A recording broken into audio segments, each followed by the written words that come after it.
What are some of the successful habits that retirees have? Plus, how do you know whether you're really ready to retire? Great article in the Wall Street Journal this past week about some of the questions that you need to be asking. And interestingly, they're not really financial questions, they're emotional questions. So we're going to share those with you today on the program. Welcome, of course, to Dollars and Cents. We're Central Florida's longest running radio program, coming to you here on the News Radio WFLA Orlando network, along with 96.9 The Game. Also happen to be one of the top 25 financial planning podcasts on the World Wide Web, with nearly 16,000 downloads of our program. So my name is Joel Garris. I'm a certified financial planner, certified financial fiduciary with Nelson Financial Planning, where our team of certified financial fiduciaries stands ready this week to help you change your life with a successful and cost-effective financial plan. As you know, it's sort of been a crazier tax season than typical, right? There are three primary reasons for that. We've obviously spent a lot of time on prior programs talking about that. First and foremost, the stimulus check. A lot of folks don't really remember whether they got it, or they don't remember exactly what the amount is. And those are sort of important things to know, because the 2020 tax return is the mechanism for truing that up if, for example, you didn't get the full amount, or maybe you didn't get one of the rounds of stimulus checks. So the 2020 return is sort of the mechanism for how you true up check one, stimulus check one, which would have been delivered in like May and June, or a stimulus check two, which would have been like late December, early January. A lot of people think that if they got the check in January, it's a 2021 item. The reality is it's a 2020 item. So the 2020 tax return, the one that you're doing right now, is the one that you're going to be able to use to get more of that stimulus amount if you did not get it. So that's issue number one. So just kind of going through the mechanics of that. Issue number two is the unemployment stuff. You've certainly heard us talk of late on the program about this one, but the unemployment compensation that folks got is now tax-free. And so you've got millions of people that have filed and ultimately paid taxes on that unemployment before they changed the law. The crazy thing about it is that they changed the law midstream this year, which is just unheard of when you stop and think about it, where you had tens of millions of Americans that had already filed their tax return. Later on in the program, we're actually going to be talking a little bit about this in much greater detail, because one of the things that the IRS said is, we don't want anybody amending returns. If you've already filed, we don't want you to amend your return. We're going to figure out a way to ultimately get that extra money to you. And so finally, we just had some guidance from them just this past week. So we're going to share that with you here on the program this morning as well. But just to hit the highlights, if you received unemployment compensation last year, up to the first $10,200 of that, assuming that your income is less than $150,000, is now tax-free.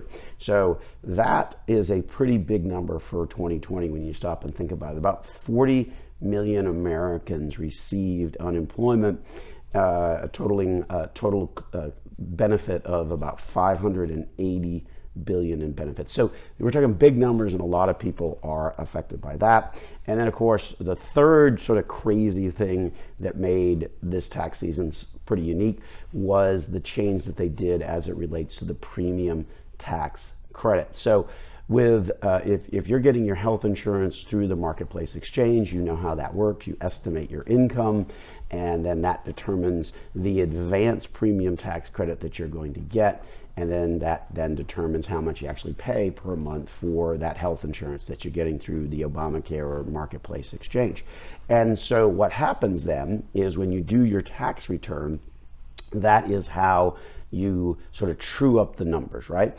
And so when you're doing that, if you all of a sudden have higher income than what you thought you were going to have, well, then there's a mechanism where you have to pay more towards that health insurance premium. They recapture that previously paid to you premium tax credit. And so the other thing that happened is that if you did file your taxes, or you're filing your taxes, and you see that there's a recapture of that premium tax credit because your income was higher than you thought it might be, for 2020 and only 2020, they're going to sort of forgive that penalty. So big stuff on that. The second and third of those, the unemployment and the premium tax credit, obviously changed after millions had filed, and sort of the issue is now, particularly with the unemployment stuff, most didn't know that, and estimated that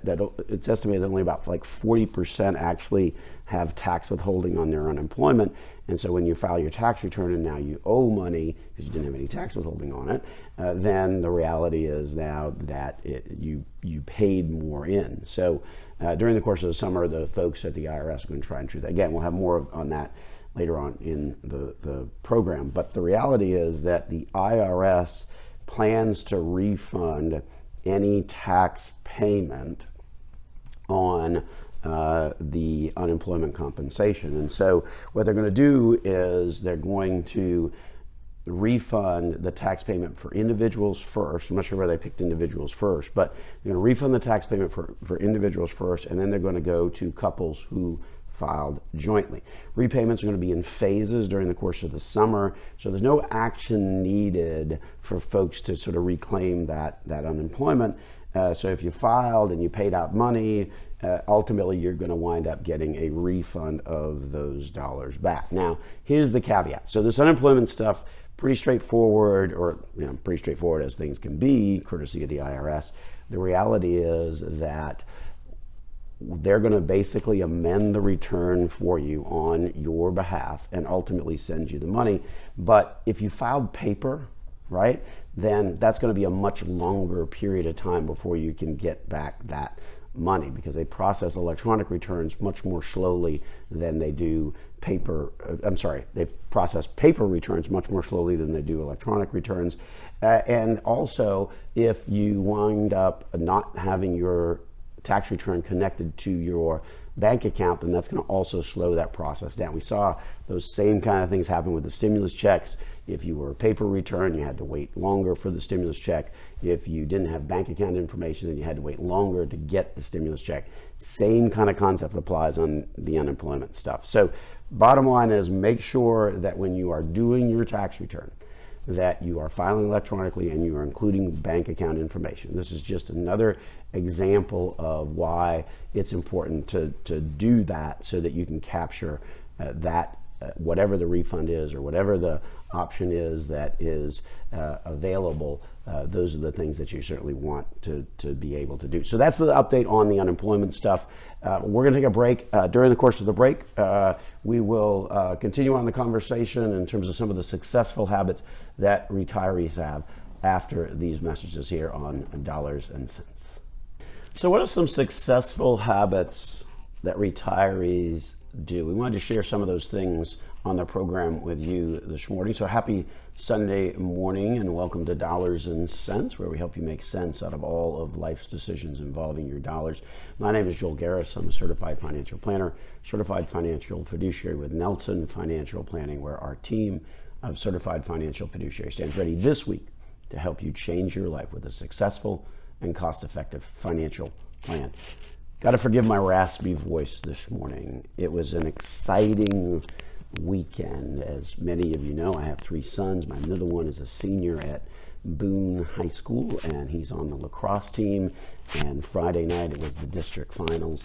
And I can tell you, ESPN should have been there, because it was one of the most exciting lacrosse games. And now here we are on Sunday morning, and my voice is still a little hoarse because the old Boone Braves were down 7-4 with about 2.5 minutes left in the game, and lo and behold, they managed to score 4 goals within that period of time to take the win at the wire. So pretty exciting stuff.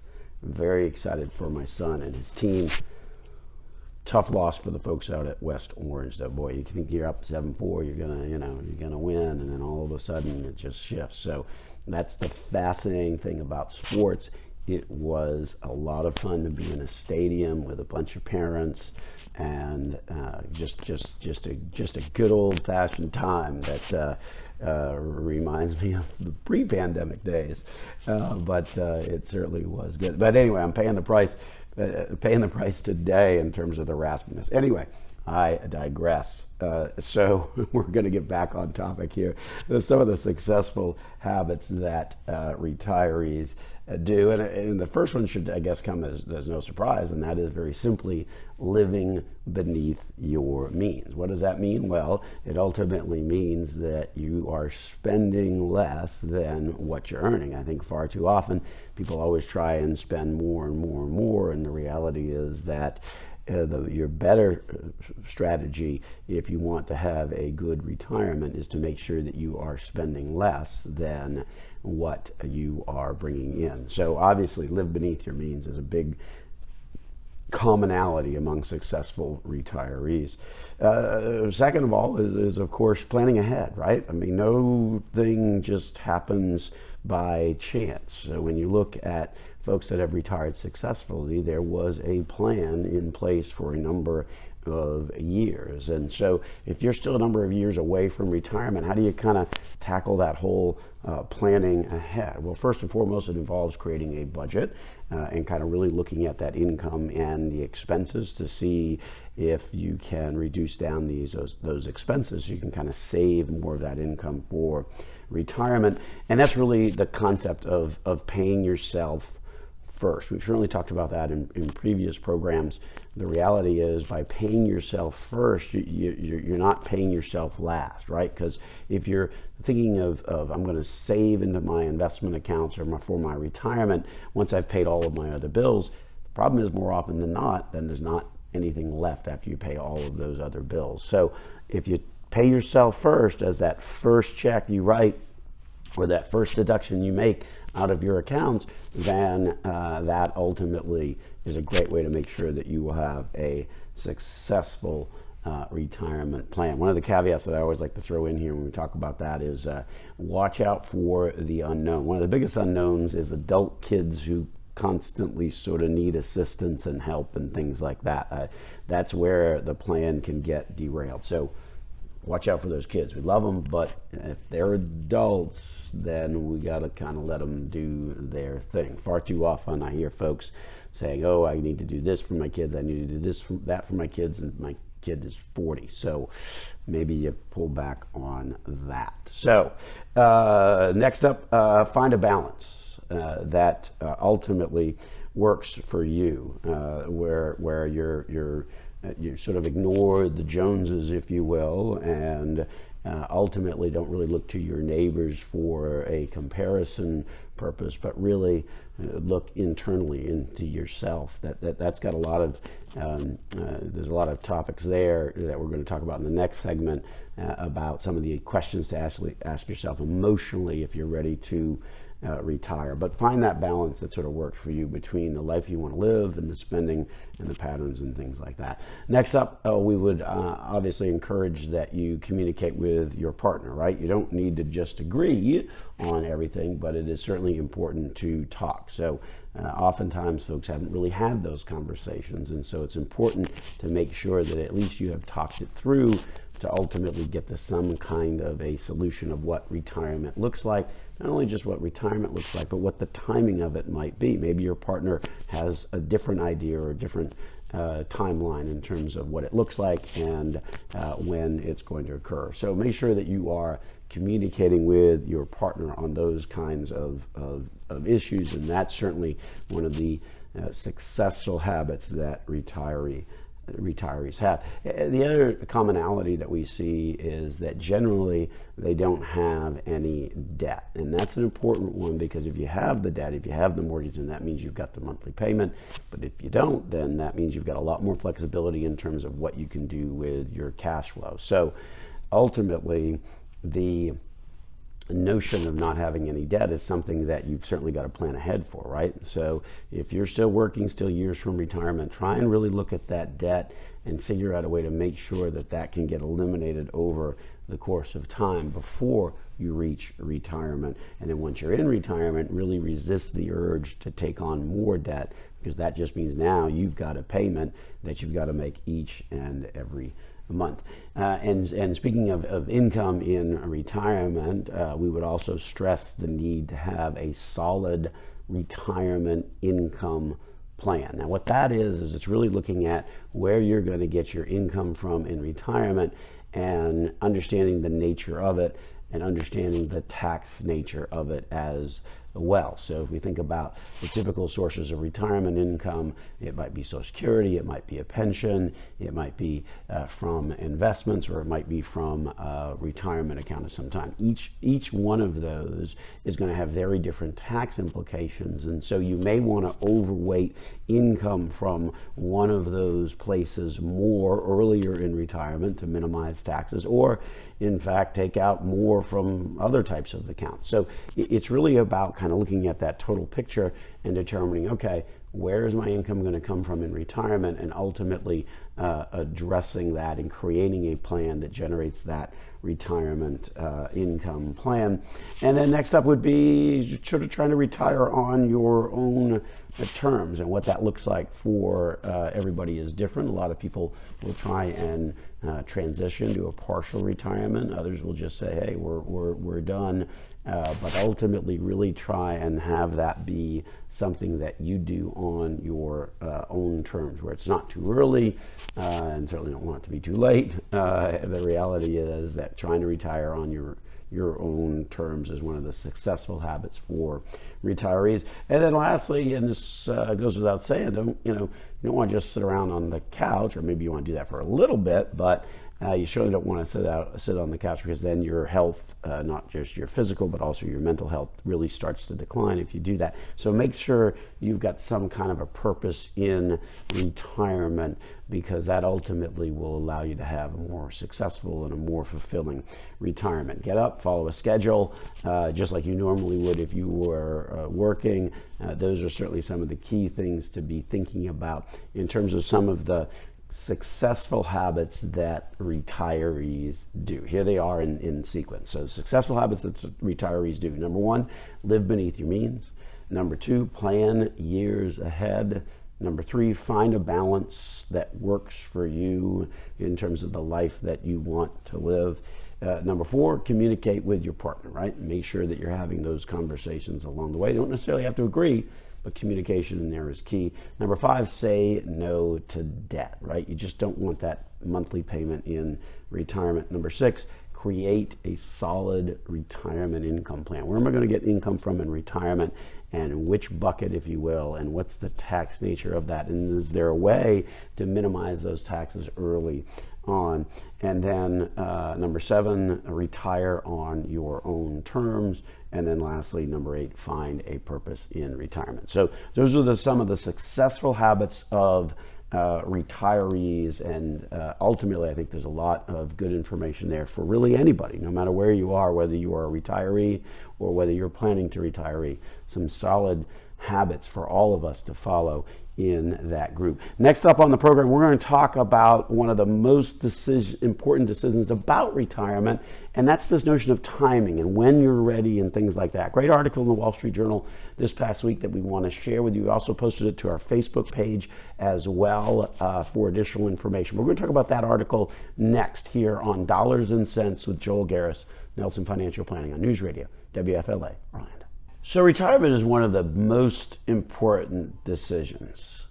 How do you know the right time to do it? And often we talk about on this program, obviously, about the financial aspects of it, knowing when is the right time to retire, right? Looking at your income, looking at your expenses, looking at what you own and what you owe. I mean, that's the traditional retirement planning type of analysis, but there's also a major emotional component to when you ultimately retire. And folks at the Wall Street Journal had a great article on this past week, and we wanted to kind of share with you the 8 questions that Wall Street Journal article raised, because they're certainly good to ask yourself to see if you're emotionally ready to retire. We posted a link to this article on our Facebook page as well, so if you'd like more information about the article itself.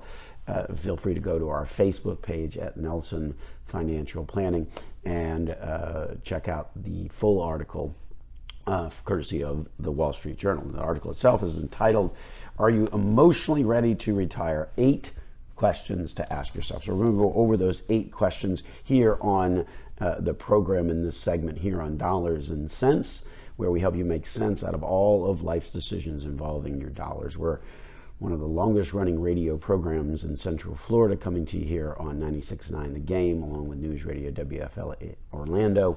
Feel free to check out our podcast as well. We're one of the top 25 financial planning podcasts on the World Wide Web, approaching 16,000 downloads of our podcast over the course of since we've had the podcasts. And so feel free to check us out there. Make sure you subscribe to us on any of your favorite social media channels. If you get lost along the way in terms of trying to find us, just go to our website, Nelson Financial Planning, and you'll find some icons in the upper right hand corner. Click on one of those that looks most familiar and you will get directly connected to our channel, including of course our YouTube channel, where every Sunday morning we are also filming the program, so you can also see a video as well of the program. My name, of course, Joel Garris, certified financial planner, certified financial fiduciary with Nelson Financial Planning. So retirement, once you walk out, you can't really go back, right? So setting aside sort of those financial